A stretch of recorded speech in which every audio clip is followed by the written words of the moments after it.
I just don't see the world as cut and dried and sharp and easily captured.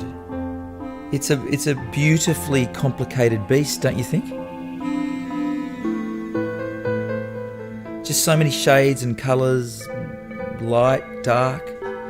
I just do not see it as a literal place.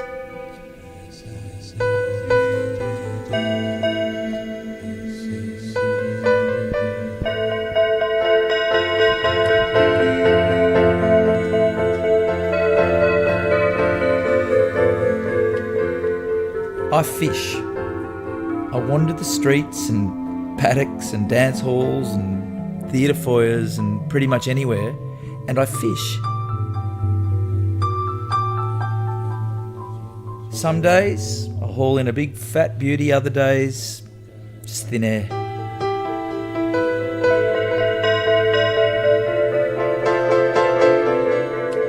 Lots changed for me in the early 2000s, and out of the turmoil, a more impressionistic, softer, blurrier, darker me rose to the surface.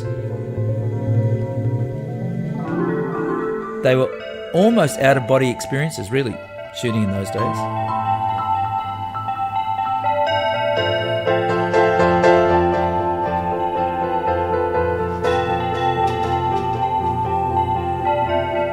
I love using tiny cameras.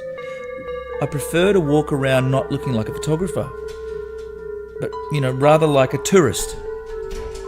People can get really self-conscious if you pull out a DSLR, so I keep it all very low-key.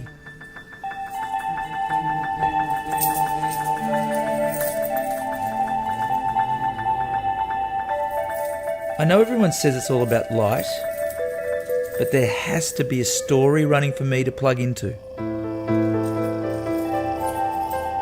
I believe, like everyone, I've got a million stories in the memory bank, but I also believe that somehow they're running all the time.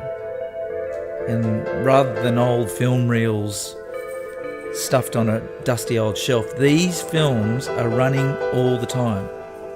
All I do when I take a picture is just plug into the film that corresponds with what's in front of me when I'm photographing.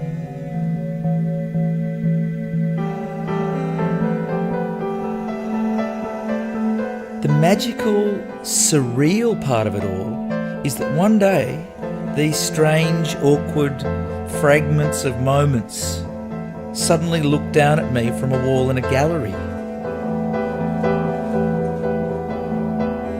The print is the physical voice I have to use to tell my stories.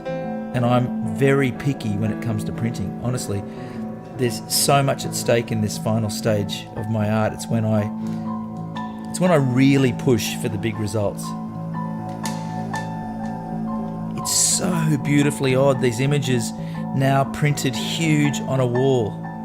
It's a miracle.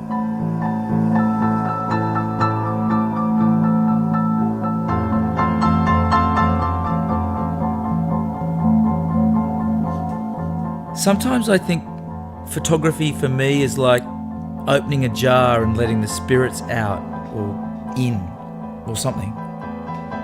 It's a mystical process and it's not that easy to explain, which I suppose says it all, really.